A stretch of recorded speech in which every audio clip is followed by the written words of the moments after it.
Suatu malam, Fitri duduk di salah satu sudut restoran kecil di pinggir kota. Acara makan malam yang diadakan oleh teman kantornya tampak sederhana, namun kehangatannya terasa sampai ke hati. Fitri, seorang wanita yang pemalu, duduk tenang dengan senyum kecil di wajahnya. Dia tidak menyangka bahwa di acara inilah ia akan bertemu dengan seseorang yang kelak mengubah hidupnya.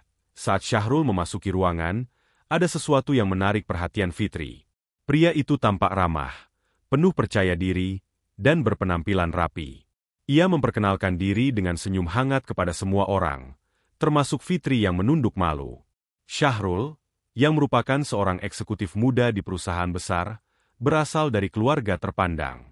Ayahnya adalah seorang pegawai negeri sipil, sementara ibunya seorang guru SMA di kota besar. Fitri sendiri berasal dari latar belakang yang jauh berbeda. Ia tumbuh di desa kecil di mana orang tuanya bekerja sebagai pengepul sampah. Mereka hidup sederhana, jauh dari kemewahan yang dimiliki Syahrul. Fitri sering merasa minder, terutama ketika bertemu dengan orang-orang seperti Syahrul. Namun, ada sesuatu dalam diri Syahrul yang membuatnya merasa nyaman. Percakapan mereka malam itu mengalir dengan lancar, seakan-akan mereka sudah saling mengenal selama bertahun-tahun. Setelah beberapa kali bertemu, Fitri mulai merasa ada perasaan yang lebih dalam terhadap Syahrul.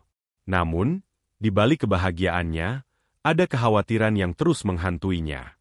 Fitri takut Syahrul akan berubah ketika mengetahui lebih dalam tentang latar belakang keluarganya.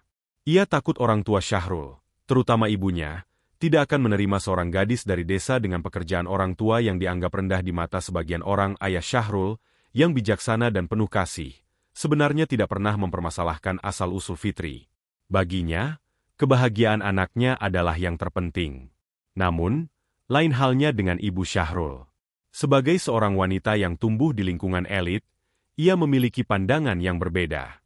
Ibu Syahrul merasa bahwa keluarga mereka berhak mendapatkan pasangan yang sepadan. Seseorang yang bisa menjaga nama baik keluarga. Setiap kali Syahrul menyebut nama Fitri, sang ibu selalu menanggapinya dengan raut wajah tak suka. Apa tidak ada perempuan lain? Perempuan yang lebih sepadan dengan keluarga kita kan banyak, ujar ibu Syahrul dengan tegas. Syahrul hanya tersenyum dan dengan lembut menjawab, "Bu, Fitri orang yang baik. Aku mencintainya." Bukankah itu yang terpenting dalam menjalin sebuah hubungan? Waktu berlalu, dan hubungan mereka semakin erat. Suatu hari, Syahrul mengajukan permintaan yang membuat Fitri gelisah. "Aku ingin bertemu orang tuamu." "Boleh ya?" tanya Syahrul sambil tersenyum lembut.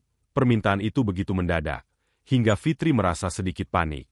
Ia tidak sempat memberitahu orang tuanya agar mereka bersiap menerima kedatangan tamu penting seperti Syahrul.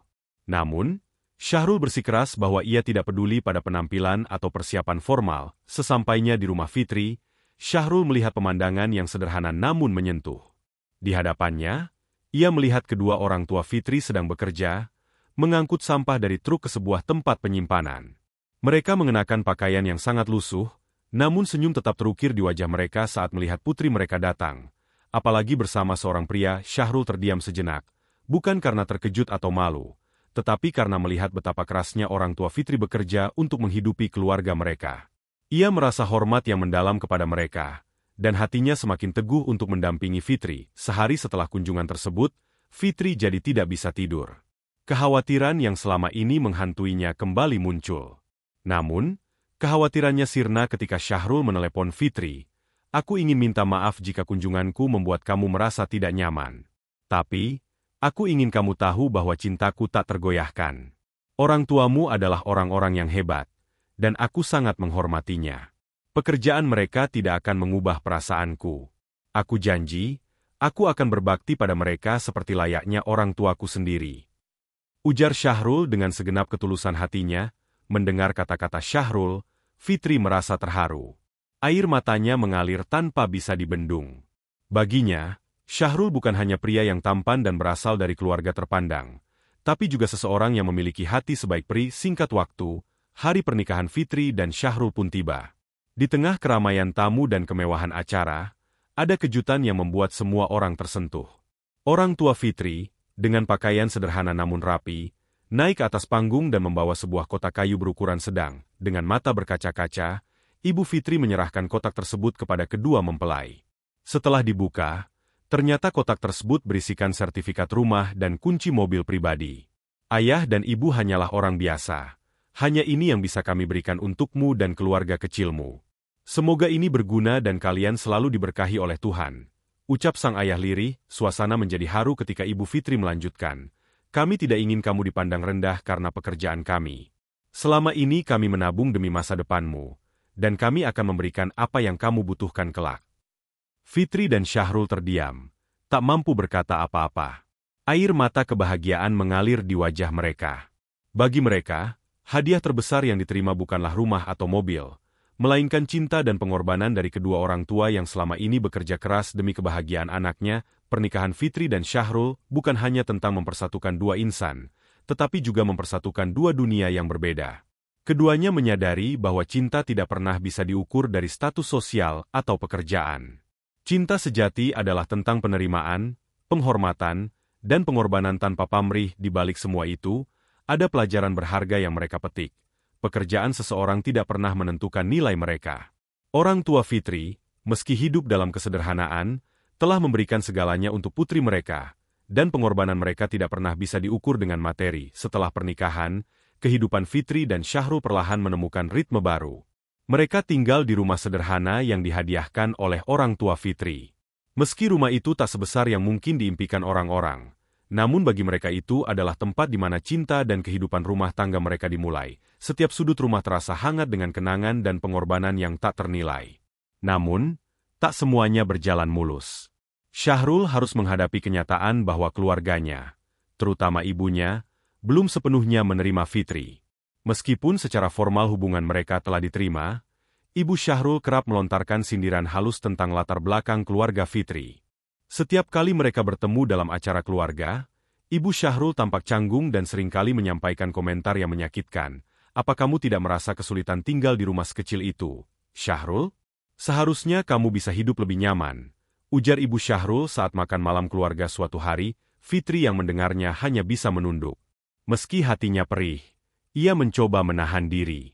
Baginya, yang terpenting adalah cinta Syahrul dan kesetiaan mereka satu sama lain. Waktu terus berlalu, dan tantangan dalam pernikahan mereka semakin terasa. Selain masalah keluarga, Syahrul juga semakin sibuk dengan pekerjaannya yang menuntut banyak waktu dan perhatian. Ia sering pulang larut malam, dan kelelahan membuatnya kadang-kadang tak punya energi untuk berbicara panjang lebar dengan Fitri, yang juga mulai bekerja sebagai guru honorer di sekolah dekat rumah, merasa bahwa jarak di antara mereka mulai terbentuk.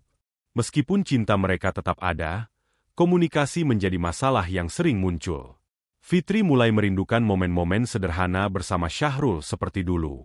Seperti berbincang di meja makan, menonton film bersama, atau sekadar berbagi cerita sebelum tidur. Hingga suatu malam, setelah hari yang panjang, Fitri mencoba berbicara dengan Syahrul tentang perasaannya. Mas, aku merasa akhir-akhir ini kita jarang bicara. Aku kangen kita yang dulu.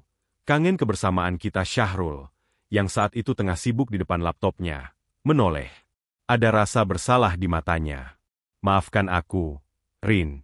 Aku tahu aku terlalu sibuk akhir-akhir ini. Tapi aku berjanji, kita akan atur waktu lebih baik. Namun, janji itu sering terabaikan karena tuntutan pekerjaan. Keduanya semakin jarang menghabiskan waktu bersama, dan hubungan mereka mulai terasa tegang. Masalah di antara mereka semakin rumit ketika suatu hari Fitri mendengar rumor di tempat kerjanya. Salah seorang rekan kerja Fitri secara tak sengaja memberitahunya bahwa Syahrul sering terlihat bersama seorang kolega wanita di kantornya. Mereka kelihatan akrab banget. Katanya sering makan siang bareng. Ucap rekannya tanpa maksud buruk. Fitri mencoba menepis kekhawatiran yang muncul di hatinya.